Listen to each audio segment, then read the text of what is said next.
Hey, welcome back to another crazy wrestling review from Brad Tragic. I did not get to do a Money in the Bank pay-per-view review uh, since it happened on Sunday, and I didn't get to do a crazy wrestling review after the Monday.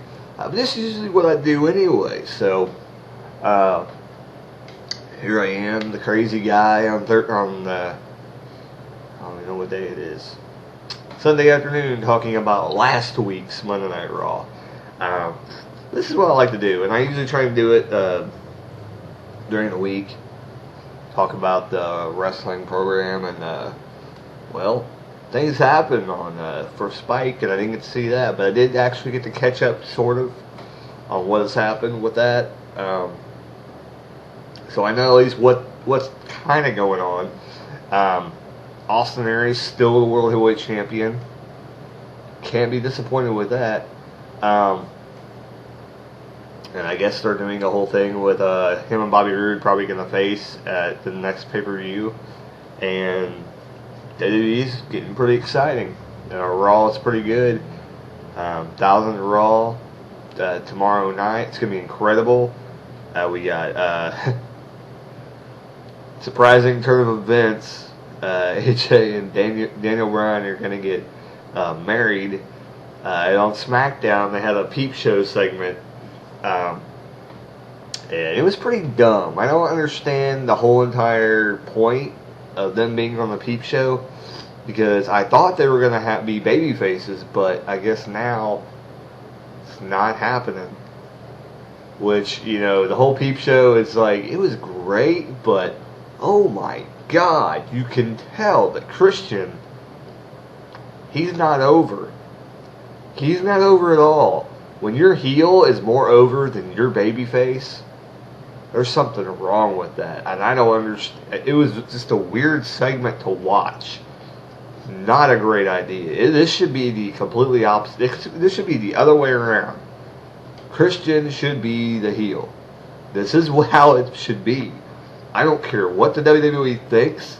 This is how it should be. Christian is not over. I don't think the audience knows really what Christian has done in the past. And this is what that WWE, and people have talked about this. Our fans right now, I don't think know what happened with Christian in the past to root for him and cheer for him, because I think too much time has elapsed between when he was a huge over guy in the tag team division and a huge over guy I'm pretty sure he held the IC belt like a long time ago.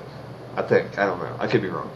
But when he was trying to go for the world title against Jericho and for the Intercontinental title, yeah, he was going for the Intercontinental title against Jericho. He had that big feud with him at that time. I don't think that they remember that. I don't think they know that. So that's a problem. That's really a problem. If they don't know that, because they don't know how good he really is. So I don't know. I just think it's a huge problem. I don't think that he should be the babyface right now. He should probably be the heel. No, and I don't think they need to go back and give him somebody like a Tyson Tomko again. But whoa, that's a bird. But yeah, I think they're making a big mistake here. Then we get the announcement at the end of Raw.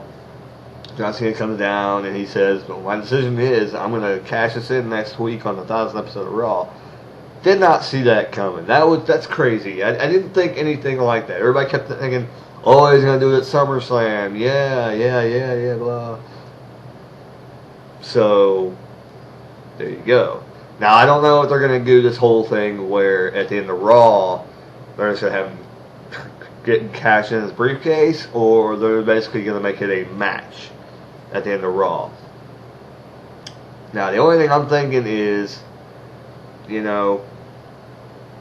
other day I was kind of thinking to myself, I'm like, if they were going to turn Cena heel, everybody's been talking about it for the longest time. What would make me so mad, that I would want to turn heel. And that question really has never been answered. Nobody's ever brought up that question in any other video I've ever watched. What would make him turn heel? And nobody has really given an answer that really I think people could say, yeah, that probably would make him turn heel. But I think I finally got the answer. What would make him turn heel is winning Money in the Bank, having that opportunity, a guaranteed title shot, and he cashes it in. He has the match, and he gets screwed over for absolutely no reason. Gets screwed over, and the fans still cheer the World Heavyweight Champion. I think that would be it. I think that would be the one that'll just go boop, snap, and Cena will go crazy. So I'm looking at the thing, and the camera is like, maybe this one.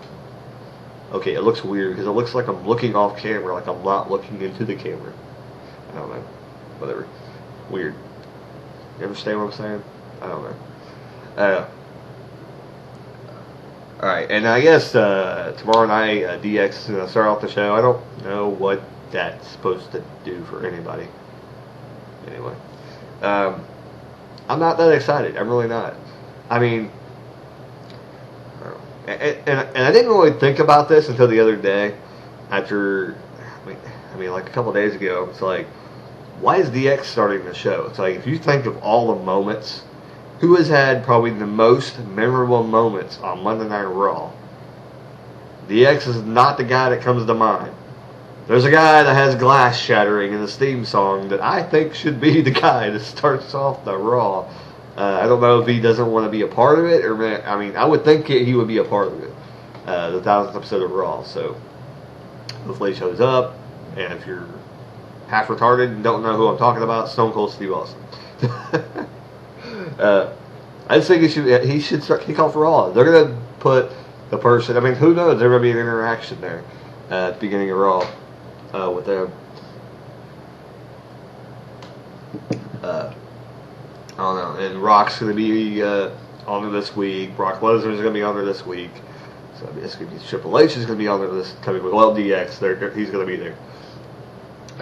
I can almost see something happening where it's going to be something really stupid, and DX is not really going to be on there that long.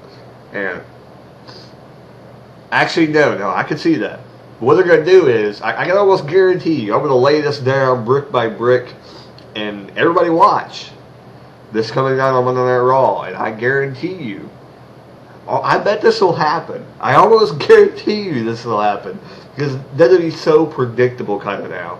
Every once in a while, they're throwing some things every once in a while, but some of the things you can kind of predict what's going to happen.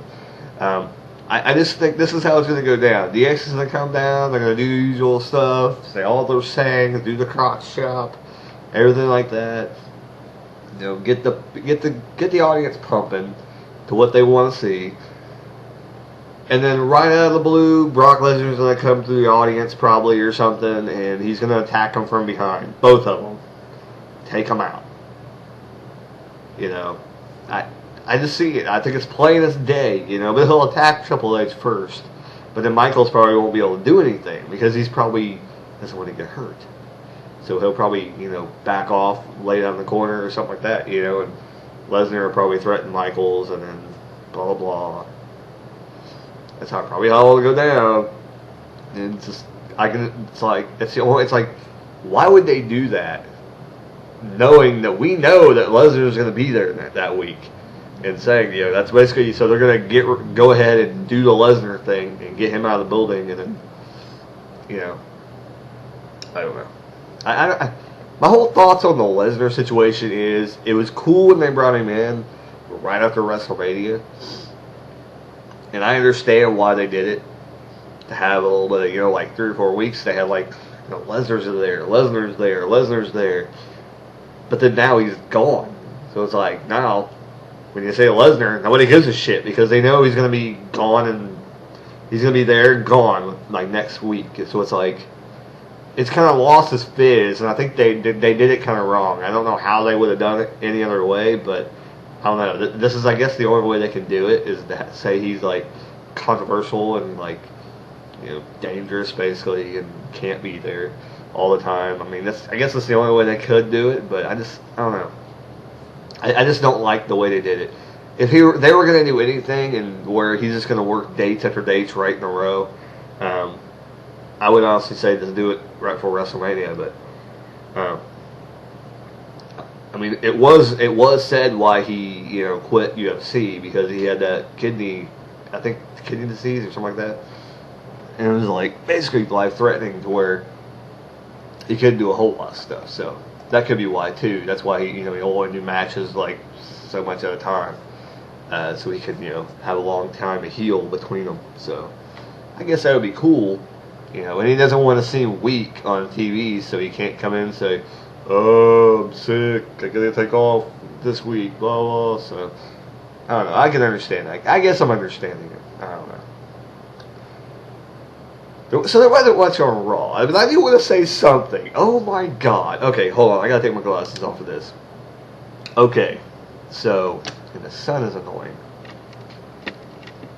All right, hold on here. Okay. I don't think. Okay. I don't know. All right. So there was a survey done, and it said, okay, who would you like to see defend their title next week on Monday Night Raw? See, it looks like I'm looking at a script. I'm not looking at a script or anything. That's from the camera. It's like retarded. I'm looking at the camera. I don't know why it looks like I'm looking off camera, like somebody's got like a teleprompter up or something. God, I wish. But it looks like they were like, who would the fans rather see? And they acted like they had a vote on WWE.com. Next time when you do a vote on WWE.com, don't put that the fans want to see the Diva match over the U.S. title match. And if that's truly what people voted for, they need smacked. Seriously. That or Jerry Lawler and Michael Cole are sitting there going, hitting the button, voting for the fucking Diva match 400 fucking times. But Santino Marella was the least voted. And everybody voted to want to see Christian defend his Intercontinental title.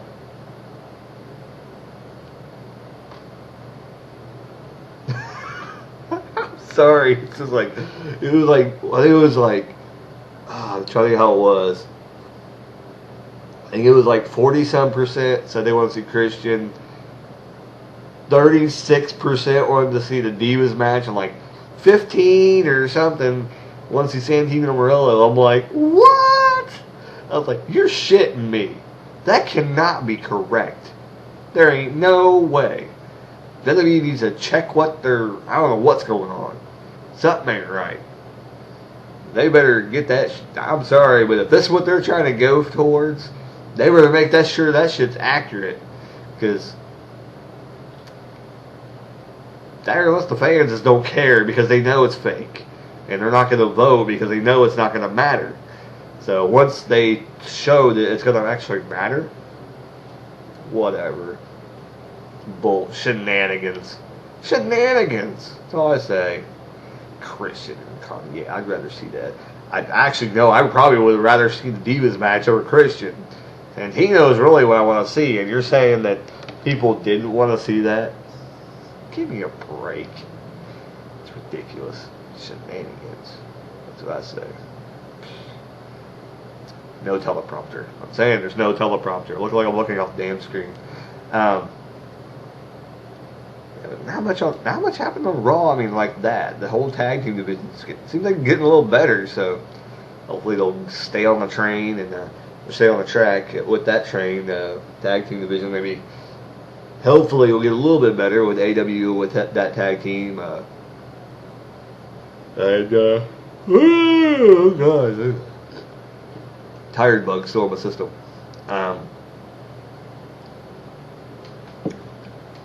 With that tag team and Kofi and Epico Primo, you got 3 pretty good tag teams, and I know there's more.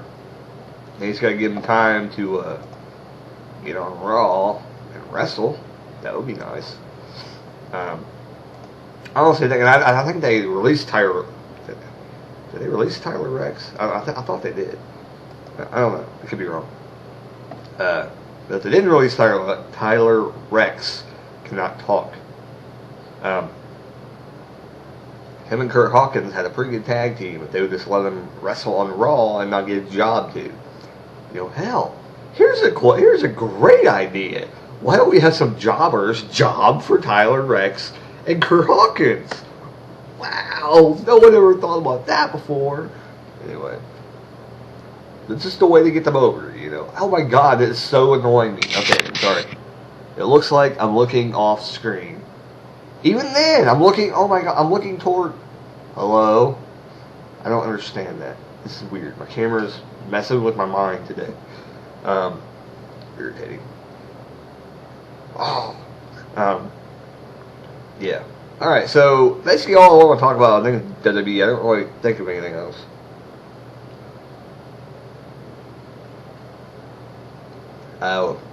The legend on Raw this week was, who was the legend on Raw this week? Was there one?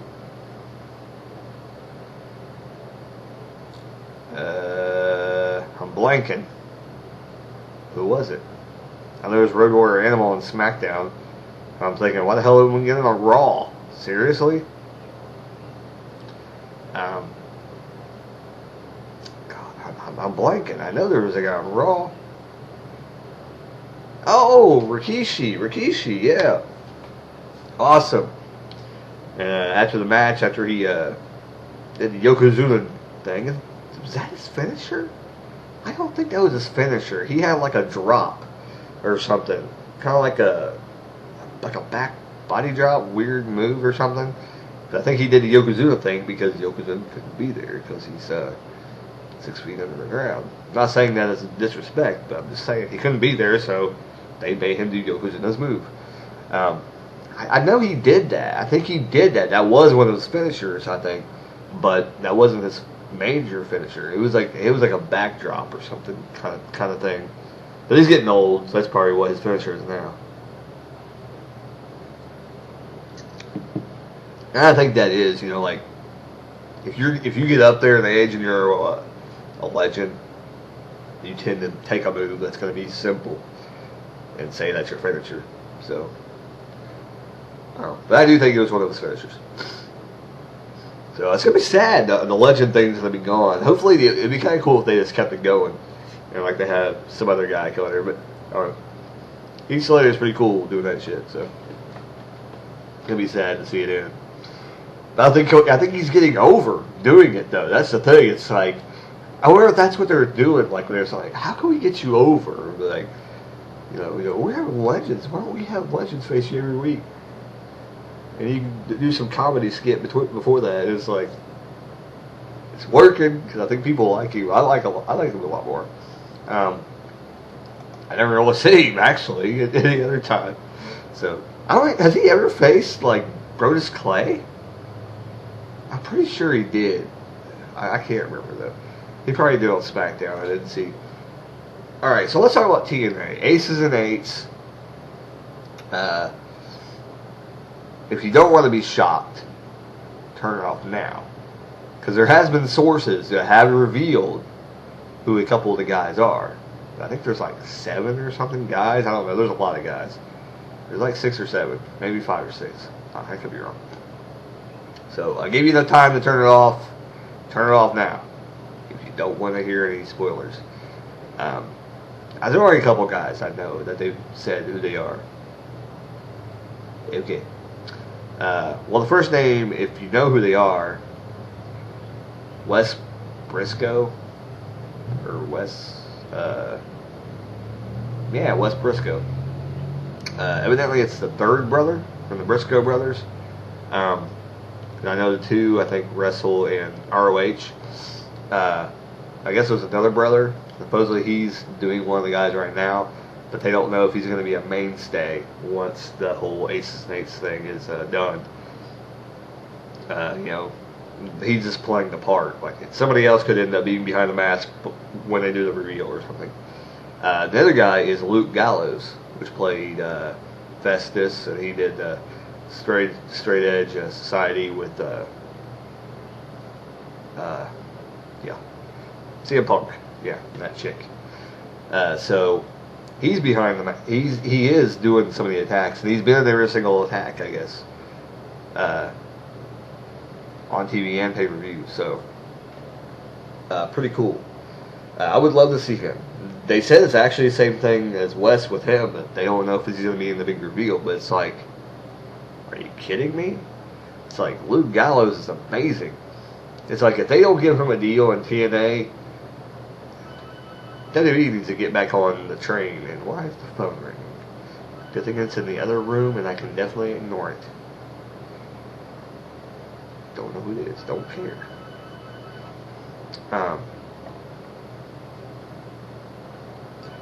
But yeah, Aces and Eights. I think it's going to be a great storyline. I understand where it's going, and a lot of people are predicting this is the return of somebody, and I do believe it's probably going to be that. But I think it's going to be cool if they do it the right way. I think it'll actually make Jeff Jarrett over.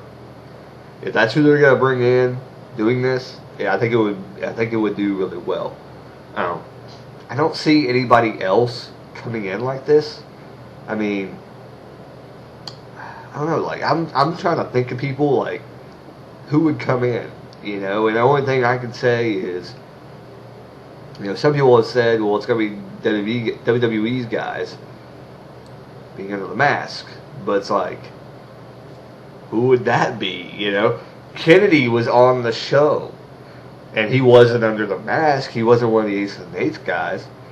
So it's like, I'm confused. I'm just waiting and watching because I don't know what's going to go down. Something ain't right. Like I can see it's going to be something stupid. Like it's going to be guys that no one gives a shit about, and then Jarrett. That's what's going to happen. I can see it completely. It's going to be either a bunch of TNA guys that could not get over, so they put them in this group, or B, it's going to be a lot of like mid-card to low-card guys who got fired from the WWE that they thought would be cool to put in a little stable and bring them in. Not going to be the NWO, buddy. I'm sorry.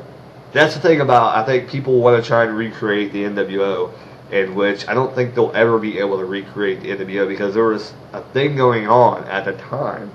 You know, it's like they made the whole deal about the Clique, and you know they did a whole storyline on WWE about it, about you know Razor and Diesel leaving for WCW for the other company, as they would say back in the day, and you know they made a big deal about it, and you know I mean it was after they showed up on WCW, but after they did that, it kind of more mystique was added to it, and then you know all that mystique just kept on building, and then finally when Hogan turned, there you go. But I don't know, like Jarrett is better as a heel. Jarrett will never be over as a babyface, so I don't know why they're even going to do this because Jarrett doesn't need any help. But I just think they're trying to do like a shock factor where no one thinks it's going to be Jeff Jarrett. No, not at all. I think it's being somebody totally different. It'd be cool, but I just don't think it's going to be anybody different. It's going to be Jeff Jarrett. They're trying to do a little shock factor. Ooh, look, it's under the mask. Ooh, it's Jeffy Jarrett. No shit, you know. A lot of people's going to be saying if it is him, and it probably will be. Now, who knows? It could not. It may be Ric Flair, the guy doing all this crap that he's trying to get Sting out. So, who knows? Some people have said it's going to be Wildcat Chris Harris and Jeff Jarrett coming back to claim, you know, the old TNA. Who knows? Could be the storyline too. Could have been the whole gimmick from the start. Them change it to Impact Wrestling just to have this happen, you know, and turn it back to TNA. I'm rambling on a lot, but I think that this is worthy of it because I did a really, really good Crazy Wrestling review. I know I'm dragging on. My tongue's got something going on with it, so I'm having trouble talking. So there you go. hope you enjoyed this week.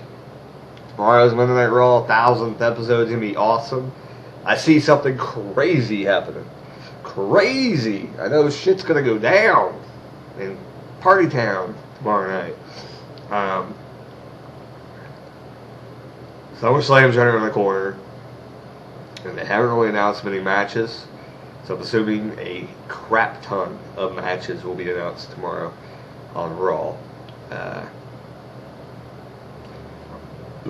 Here's the questions that we will need to be looking for to see what will be answered. Who will face Sheamus at SummerSlam? Rey Mysterio? God, please don't. Oh, I gotta talk about Rey Mysterio before we end the show. Because it made me think. Because if they weren't gonna put him in Money in the Bank, which I understand why. The reason why I think that they're not gonna put him in Money in the Bank is that Rey has had so many surgeries on his legs in the past few years that I don't think that he's gonna probably do any hardcore matches anymore. You know, if he does do those kind of if he does do any of those kind of matches, there'll probably be like street fights to where he can conceal that he can't do as much stuff as he used to do because he's getting up there. Yeah, that's what happens when a high flyer gets older. But I think that's why he'll probably be more focused on ring action now than, you know, a lot of high flying. I think they'll still do some high flying because he won't be Rey Mysterio then. But I think his time is coming to an end, so I don't know how they're going to do that. I don't know if Del Rio is going to be the guy to put him out. I think it would be good for his character if Del Rio would be the guy to put him out, but I almost think that it needs to be a feud, like a really, really good babyface feud to put him out, like in a career match. Like, you know, you've seen Ric Flair and Shawn Michaels in a very respectable feud, and Ric Flair walked out of the WWE. That was a good way to write off Ric Flair as a wrestler, be done. And Ric Flair will probably, he'll probably never wrestle in the WWE again. You know, he might show up tomorrow night on Raw. A lot of people don't expect that. I'm kind of expecting him to be the new GM. I kind of am. I think it would be cool. We've seen him kind of in that role in TNA a little bit, but he's always been the crooked guy. But, you know, I think that he could come to the WWE. Like I said, I cannot talk today. My tongue is like, ooh. But I think he could be a respectable GM. Okay, let's get back to the questions. The questions that need to be answered. Who will face Sheamus? The Dolphin's going to cash it in and have a shot at SummerSlam. That'd be stupid. Don't do that, Dolph. Probably be Del Rio again. Let's be honest. Do you really want to see that? No. Triple threat match with Rey? Hey, that'd be cool. Let's do it. Will it be CM Punk versus John Cena at SummerSlam after someone screws over John Cena for the Money in the Bank briefcase? That's where I'm going right there. I think that's going to happen. Will Big Show get involved somehow? Will it be a triple threat match at SummerSlam? They like to do that lately. I don't know what's going on. They're like a triple threat frenzy going on in WWE. Oh, well, I don't know. Oh, screw it. Let's give them both a shot. Put them in a triple threat match. Oh, let's have it 3 times in a row at a pay-per-view. Oh, wait, hold on. Let's take a break for that pay-per-view. Just put the 2 guys in it. No sense. Hey, here's an idea. Instead of having Daniel Bryan versus CM Punk 40 million times and throw Kane in there every once in a while, hey, why don't we have CM Punk versus Kane? Daniel Bryan as the referee. Yeah. No, we're going to put AJ as the referee. The fuck does that make any sense? Anyway, it doesn't even do anything. Yeah. Questions that need to be answered. Will they ever put the tag team titles on a pay-per-view? Oh, they'll put the number 1 contenders on there. Makes sense.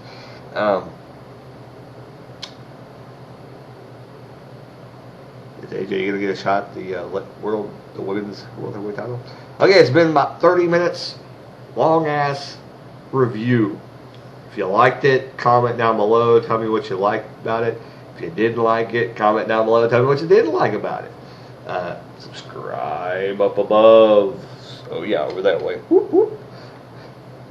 It's like I was doing a rap song. Whoop, whoop. Tell me what you want to talk about.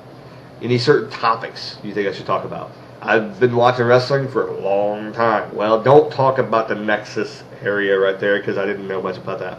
But back in the day, have any certain topics you'd like me to discuss in depth? Let me know. I will definitely make videos when I get a chance. You know how I roll. Sundays is one of my days that I usually get to do videos. Thursdays, usually, sometimes Fridays. Usually not so much on a Monday, Tuesday, Wednesday. Yeah, you don't get none. Not at all. There you go. Hope you enjoyed it. See you next time. This has been Brad Tragic's Crazy Wrestling Review. Rockin'. Keep rockin'. God, see, I can't even say the phrase right. Going outro. Keep rockin'. Yeah.